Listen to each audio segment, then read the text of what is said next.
What happens when a late-night comedy show suddenly stops feeling like entertainment and starts sounding like a warning broadcast watched by millions? The studio lights were glowing, the crowd was energized, and everyone expected another funny night on The Late Show with Stephen Colbert. People came ready to laugh, clap, and enjoy a few political jokes before going to sleep. But within minutes, something felt different. Before we continue, subscribe to the Truth Narrator, hit the like button, and comment below because this story becomes more shocking the deeper it goes. As Stephen Colbert stepped onto the stage, the audience cheered loudly. He smiled confidently, adjusted his glasses, and began with jokes about space missions, government announcements, and America's endless chaos. At first, everything seemed normal. Then his tone changed. "You ever notice," Colbert said slowly, "how every government speech sounds inspirational right before things become terrifying?" The audience laughed nervously. Behind him, giant screens flashed images of rockets, astronauts, military headlines, and breaking news graphics. Colbert moved quickly from comedy into sharp commentary, joking about world tensions and bizarre headlines spreading across the internet. But the deeper he went, the quieter the room became. Some people were still laughing. Others looked confused. Then came a moment everyone would later replay online. A headline suddenly appeared behind him involving a FEMA official who allegedly claimed he had mysteriously teleported to a Waffle House 50 miles away. The audience exploded with confused laughter. Colbert stared directly into the camera. "There it is," he whispered. "America has officially entered its final form." The crowd laughed harder, but this time the laughter felt uncomfortable. Even Colbert's smile seemed forced now. He began tearing apart the story piece by piece, mocking how quickly people online believe outrageous claims without questioning anything. "So let me understand this," he said dramatically. "A government official says he vanished, traveled 50 miles, and somehow reappeared inside a Waffle House?" The audience roared. "And somehow," he added while shaking his head, "that's not even the weirdest headline this month." Applause echoed through the studio. But suddenly, Colbert stopped smiling completely. "You know what actually scares me?" he asked quietly. The room fell silent. "It's not the crazy stories. It's how fast people believe them." Nobody laughed this time. Even the band members sitting behind him looked uncomfortable as Colbert slowly paced across the stage. "We live in a world," he continued, "where facts are fighting for survival against fantasy every single day." The tension inside the studio became impossible to ignore. Viewers at home could feel it too. Social media clips from the monologue were already spreading online as people argued about whether Colbert was joking or genuinely frustrated. Backstage producers reportedly signaled for him to move forward, but Colbert ignored the cue completely. Instead, he leaned closer toward the audience. "Raise your hand," he suddenly said, "if you've ever believed something online that later turned out to be completely fake." Hands slowly started rising around the studio. Colbert nodded slowly.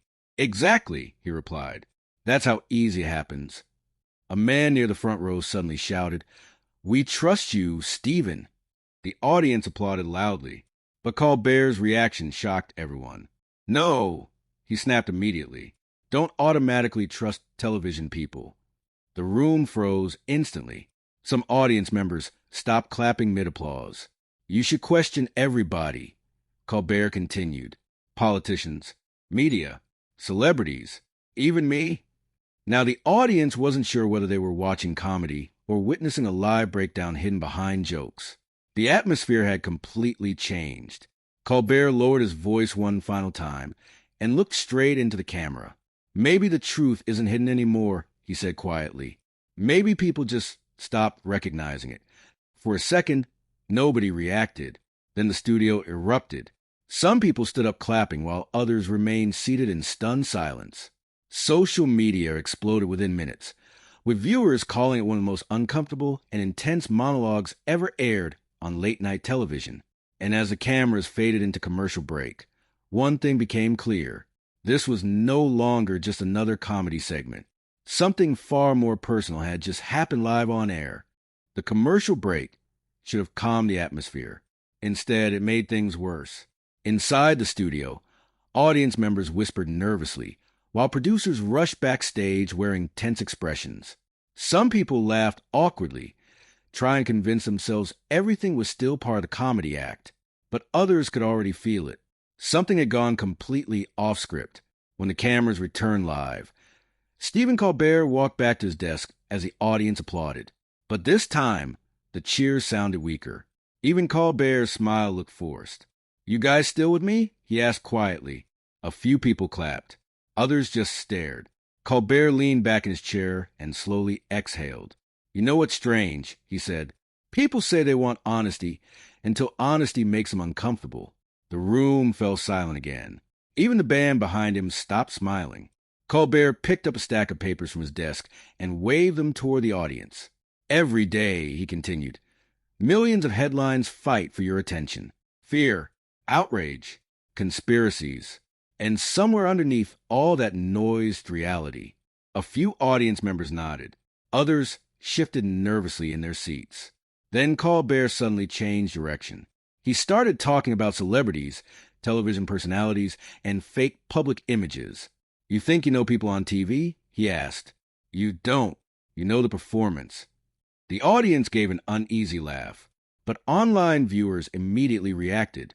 Social media clips spread rapidly as people debated whether Colbert was secretly talking about Hollywood, politicians, or himself. Inside the studio, the tension kept building. Then a woman in the audience suddenly shouted, "Tell us what you really think." The crowd burst into laughter, but Colbert didn't laugh. Instead, he slowly stood up from behind his desk. The entire room went quiet. "You really want the truth?" he asked softly. Nobody moved. Colbert walked closer to the audience, speaking more carefully now.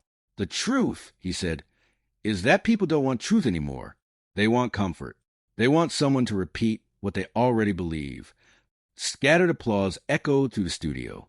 "And when somebody challenges that comfort," he continued, "they instantly become the villain." The atmosphere suddenly felt heavy again.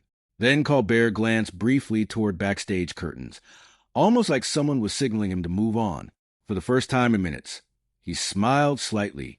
"You can tell they want me to change topics," he joked. The audience laughed loudly, but even that laughter sounded nervous. Then Colbert shifted toward celebrity culture again. "Fame," he said quietly, "is one of the greatest illusions ever created."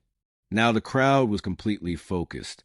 "You can spend years building the perfect public image," he continued, "and one honest moment can destroy everything overnight." Some audience members gasped softly. Others leaned forward in total silence. Viewers online immediately began speculating about who he was referring to, but Colbert never gave any names. And somehow, that made it even more intense. Then came the line that completely changed the mood inside the studio. "Sometimes," Colbert said quietly, "the most dangerous thing a celebrity can do is stop pretending." Dead silence. Nobody laughed. For several seconds, the only sound came from cameras moving across the dark studio floor.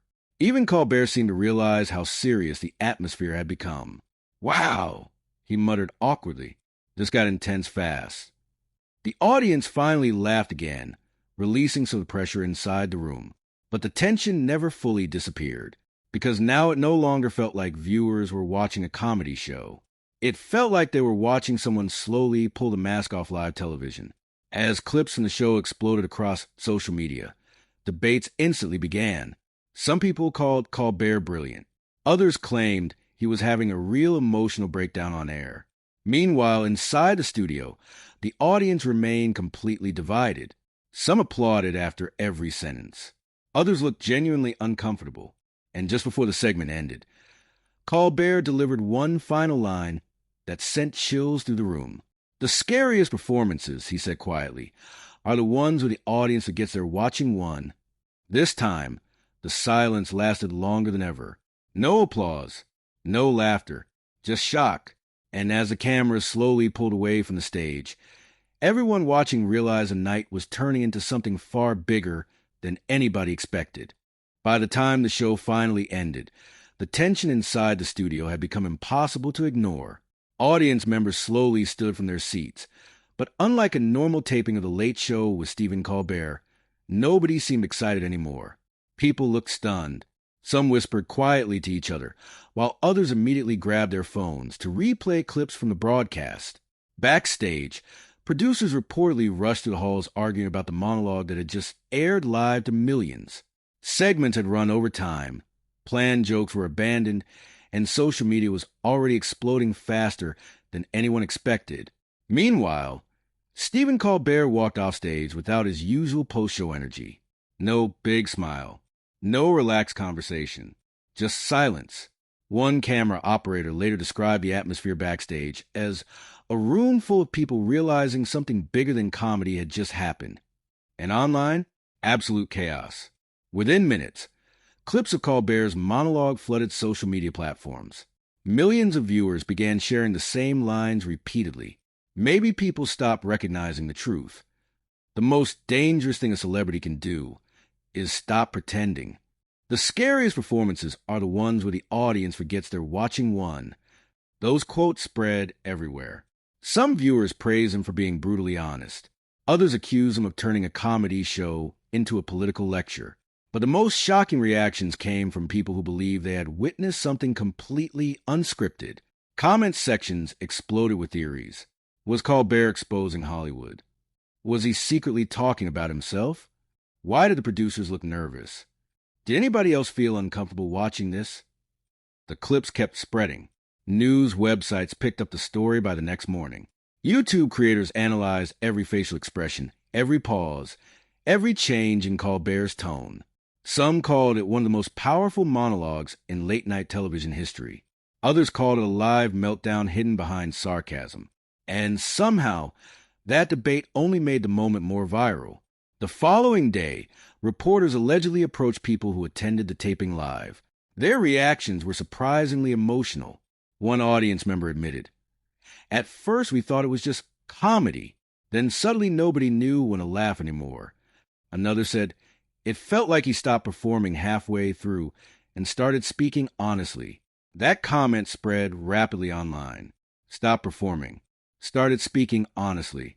Those words captured exactly why the broadcast unsettled so many people. Because viewers are comfortable watching celebrities play characters. But the moment those characters crack on live television, people become fascinated. Over the next few days, social media turned the monologue into a cultural war. Some defended Colbert passionately, arguing that he was exposing society's obsession with fake narratives and internet manipulation. Others mocked the moment entirely, claiming he sounded paranoid and overly dramatic. But nobody ignored it. That was the important part. Even celebrities and media commentators quietly reacted online without directly mentioning his name.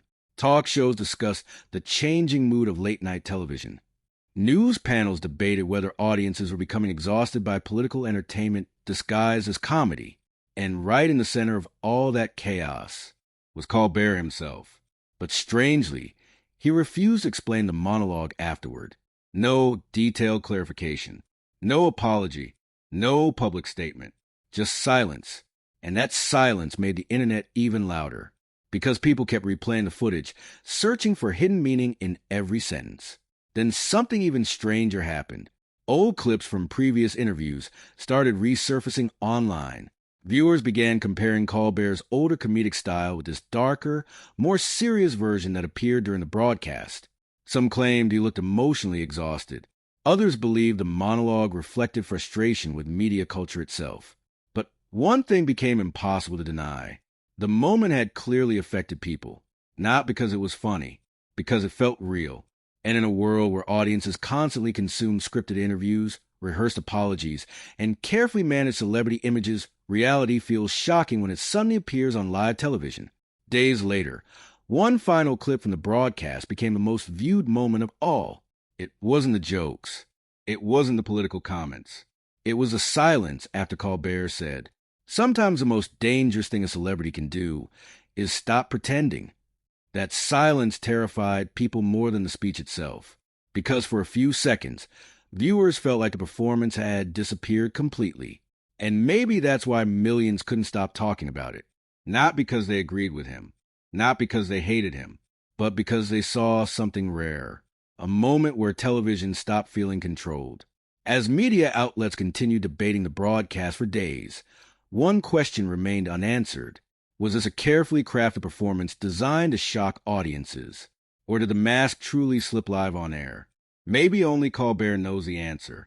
And maybe that mystery is exactly why the moment became unforgettable. But now we want to hear from you. Do you think Stephen Colbert intentionally planned this intense monologue, or did viewers witness a genuine emotional crack behind a comedy persona? Comment your opinion below. And if you enjoy explosive celebrity stories, uncomfortable live TV moments, and dramatic Hollywood confrontations, make sure you subscribe to the Truth Narrator, like this video, and turn on notifications, because the next story might be even more shocking than this one.